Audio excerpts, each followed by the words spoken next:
All right, we're good. You're live. Okay. Okay, welcome back virtually to members and welcome to all viewing the meeting remotely. Before we begin, I have a few notes to announce about conducting virtual meetings. The meetings still must comply with the requirements of the Open Meetings Act. Accordingly, the public may view the meeting via a link provided in the advertised agenda, which can be found online at the KDE website. LSAC members must ensure their video is streaming and they can be seen throughout the duration of the meeting. LSAC members may mute their microphone when not talking. However, all discussions must be broadcast to the public. Therefore, superintendents should ensure their microphone is not on mute when speaking. For any items that require a vote, a roll call will be necessary to record the vote of each superintendent. Please mute or turn off all cell phones and other mobile devices so as to not interrupt the meeting. All right, item one will be update from the Kentucky Department of Education. And to begin our meeting, welcome Commissioner Glass to provide an update on the Kentucky Department of Education. Thank you, Mr. Chair. And I know that we've got a short agenda today, so I'll also do my best just to keep my remarks short. I mentioned in my weekly update yesterday that it seems like we're getting to not a period of normalcy, but at least a period of routineness, that we've sort of figured out how to operate under these circumstances and to manage the disruptions as best we can. I've encouraged at the leveling off of cases in the state and hope that that leads soon to a decline. It's one of the things that Dr. Stack has talked to us about, is that this is largely an epidemic of the unvaccinated. Of course, there are some exceptions to that, but largely an epidemic of the unvaccinated. So eventually the virus will run out of unvaccinated bodies to infect and places to go. And at that point, we'll start to see that exponential decline, and we all hope that is sooner than later. At the same time, we're encouraged to see on the near horizon a possible vaccination, approved vaccination for students 5 to 11, which if you have kids that are immunocompromised or have other concerns about COVID that may put them or their family members at risk, that's also a step that can make them a lot safer. So I think we know where we are. We know how to handle where we are right now. And the question that is going to be ahead for us is, how does this end and what does that look like? What does that process look like? And when does it change? Of course, none of us know that. And so we'll have to keep our virus mitigation strategies up for a while longer, keep observing our community transmission rates, keep an eye on vaccination status of our staff and students, and then also look forward to when the vaccine is available for students 5 to 11. I want to commend all of you for the work that you've done to keep education going and keep school open safely for students. I know that it hasn't been easy, and nothing about this whole experience has been easy, but just take note of that. So shifting gears, I did want to also mention that we have the Kentucky Education Summit coming up on November 1st and 2nd. So if you're able to get to that, or you or some of your staff are able to get to that, we really encourage that. The registration is free. It's at the Kentucky International Convention Center. We've got a great lineup of speakers, including lots of folks from Kentucky that will be available to respond and speak as well. Proof of vaccination is required for entry in person, or proof of a negative COVID-19 test within 48 hours of the event. So please take note of that. For anyone that can't make the trip or can't accommodate the schedule change, or for whatever reason doesn't feel comfortable attending in person, we're delighted also that KET has agreed to televise or live stream the entire event. So we're really grateful and appreciative of that support. And they're going to work on sort of a highlight reel of some of the major things that happened over the course of the 2 days. So if you have a limited amount of time and you just wanted to see some of the highlights, that'd be an opportunity as well. So we're excited about that. With that, Mr. Chair, I'll turn things over to you, and happy to answer any questions or take any feedback on those two items I raised, or anything else that you'd like to talk about. Otherwise, we can move through the rest of your agenda. Okay. Thank you, Commissioner Glass. As we all know, we're dealing in some very tough times right now. But again, I want to commend what he said and reiterate how tough it's been until you've been in that superintendent seat. Sometimes the general public doesn't understand all the complexities that we have to deal with. So again, thank everyone for doing such a great job looking out for your kids and your staff. I know the work that you're doing is always important, as it is for everybody. So I want to encourage everybody to hang in there, keep fighting the fight, and keep fighting the good fight, we'll say. So any questions for the commissioner before we move on? Okay, we'll move on down to item one. Item two, where it talks about regulations for review and action. And on your notes, the Kentucky Board of Education policy does not require 2 readings of regulations. Per recent discussions of the KBE, the board will discontinue the practice of 2 or readings unless the board chair determines that the additional readings are necessary. The following regulations, although first readings, will not have a second reading and will require action by this council. So the first one the only one is the approval of amendments to 702 KAR 7:065, designation of agent to manage middle and high school interscholastic athletics. And first we have Mr. Todd Allen, General Counsel from the Office of Legal Services in the Kentucky Department of Education. And then we'll follow up with Julian Tackett, Commissioner, KHS, the Kentucky High School Athletic Association. So Todd? Thank you, Chair Bobrowski. This morning, Commissioner Tackett will really be the star of the show. I'm just kicking us off. As you all know, the Kentucky High School Athletics Association is the state board's agent that is designated to manage all interscholastic high school sports within the state.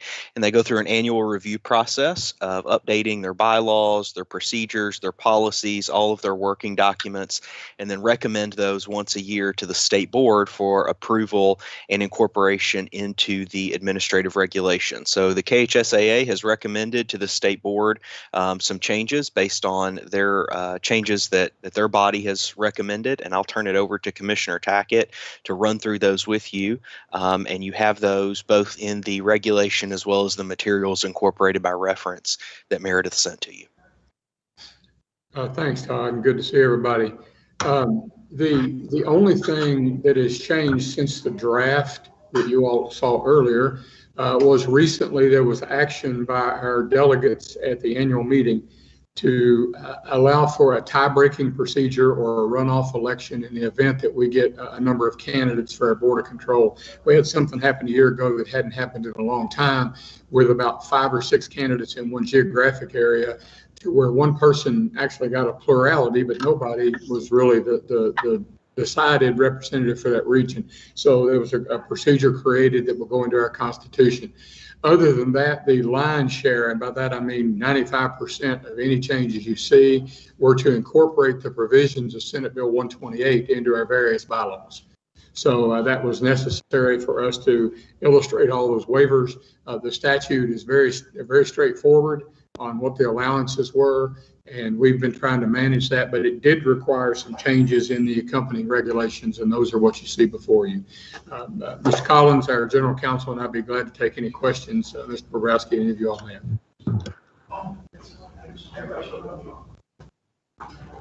Superintendents, if you have any questions concerning this amendment or the changes and recommendations, please address those at this point to Mr. Tackett.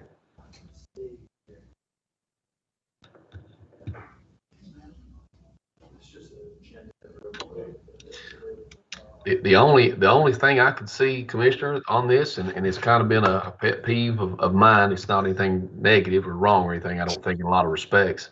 But for a student athlete to be 15 years of age before they can participate, it has its limitations, in my opinion. I think the language should reflect non-contact sports. That's just me personally as superintendent, and I'll give you the reasons why. In small schools, sometimes we have to move our kids up, and moving them up in multiple different categories, cross country, track, golf, all of those type of things are non-contact.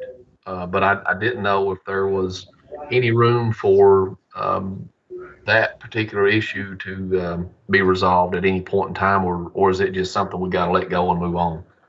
Well, I think, first of all, I'd like to try to offer a clarification. I don't think there's a minimum age other than seventh grade, which is normally going to be 13 years old.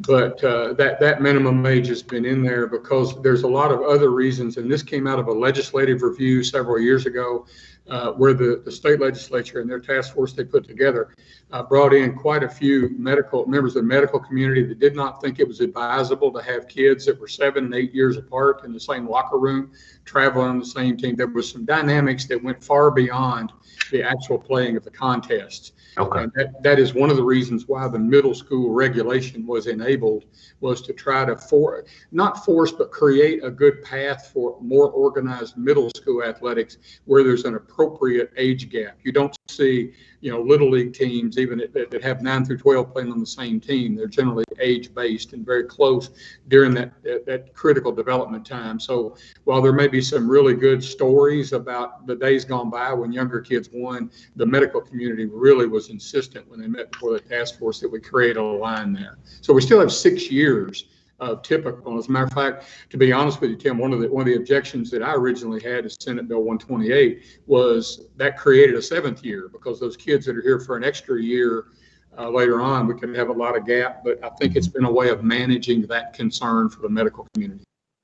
And I hear what you're saying. I just, in my mind, I'm thinking if I'm a small rural district out here somewhere that has a really good golf program, right? There is no locker room. Or if I'm running cross country and track, there are no locker rooms. That would be my comeback on that, is just simply because in these, in tennis, for example, if you had an up and rising star in tennis, I'm going on what was on page 10. So that's where I saw the number of 15, right? So that's where I just had a few questions about it, and just sometimes these not, and I'm saying non-contact, right? I'm not talking about the basketball. I totally get and understand the physicality that's involved. I guess I'm just looking at it from more of a individual type sporting event. And sometimes you do, like golf, you do team as well as you do individual, or cross country, team or individual. Sometimes those things cross over, but I just always is looking for those kids that's up and coming that could maybe be a really good athlete, but obviously I don't want to infringe upon their limitations of their physicality at that point in time. So that's my only. If I can, Tim, let me make sure there's a clarification for those people, because I think the section you're referring to is actually an age cap on middle school competition, not an age minimum on high school competition. And that is sometimes the confusing piece about this regulation. Yes. But that part there specifically has the 15-year-old cap for how old you can be and still play middle school. And that would not disqualify a kid from playing. It would just disqualify them from playing middle school. There you go. All right.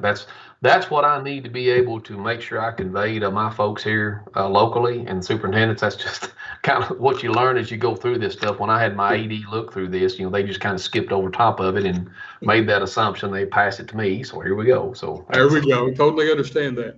That's where that comes from. So I'm good on that end, and hopefully that's all I've gotten. And if any other superintendents got any questions or concerns? I just have a question on process, if that's okay. Sure. Chair Borowski. Mr. Tackett, just a quick question. Robbie Fletcher, Lawrence County.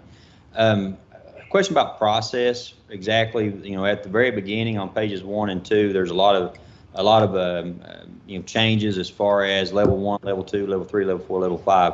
I don't have any issues with the changes whatsoever, but what kind of process does that go through? Does it go through a coaches association? Does it go through, how does that actually make it to this point? So just a question on the process there.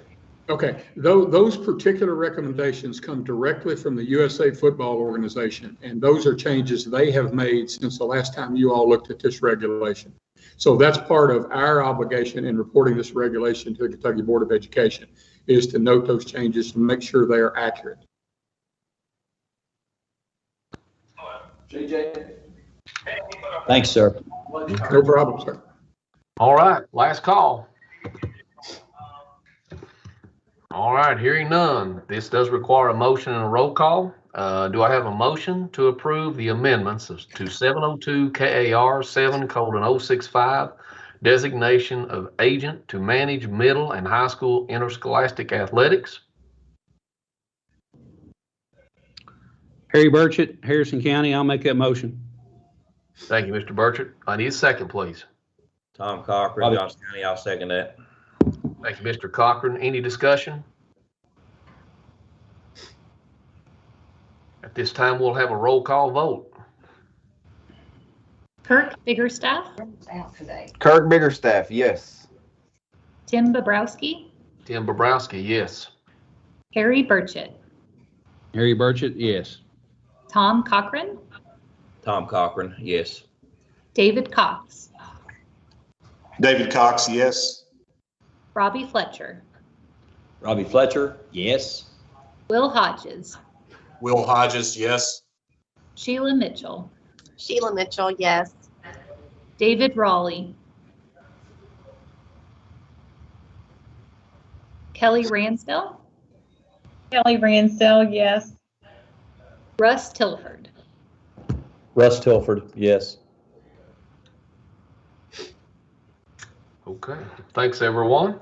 Before we adjourn, I do want to just recognize two new members to our LSAC committee. First, we have Mr. Robbie Fletcher from Lawrence County, and hopefully Robbie will be a good addition to this crew, along as Will Hodges. So, Will and Robbie, welcome to LSAC. This is a pretty vicious group of people. They like to hash things out and we've had fist fights and everything. It's been pretty bad, but I'm just kidding. You don't know me. I'm just trying to make everybody laugh today because when we started the meeting, usually everybody's laughing and joking and having some good times. But today I could tell everybody was a little bit on the serious edge, so we need to rub that off just a tad. So welcome. Thank you, Dr. Bobrowski. And then just to cause a little trouble before we get started, this whole pandemic is Harry Burchett's fault. It all started in Harrison County there. So again, if we have any issues, we need to talk to Dr. Burchett there. So again, Harry, good to see you. And again, every time I see you, I just want you to know, I remind you that this is your fault, just so you know. Yeah. Yes. Thank you for that designation. We always want to be first in a lot of things, but we didn't want to be first in the COVID pandemic. So, but setting all jokes aside, Harry, I will say this: you did a phenomenal job being the first person.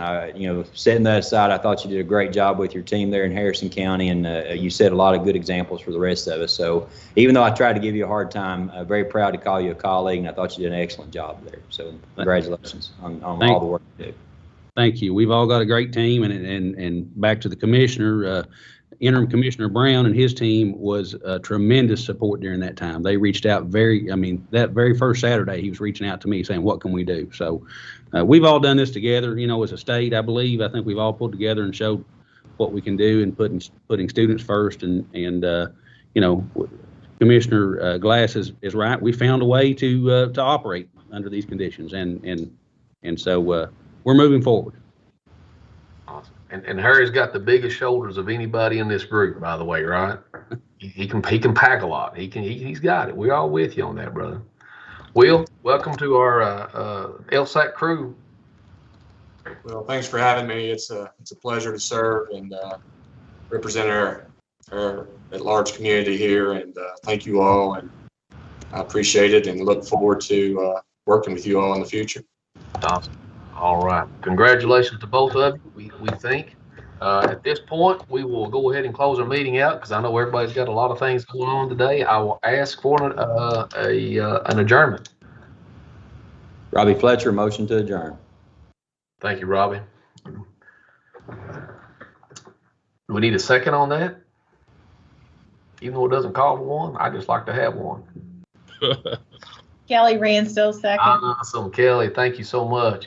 You all have a great day. Enjoy yourselves and enjoy the rest of the week. If you all need anything from Housley County or from me, give me a call, holler, or whatever. I'll do the best I can. So you all have a great weekend or great week ahead.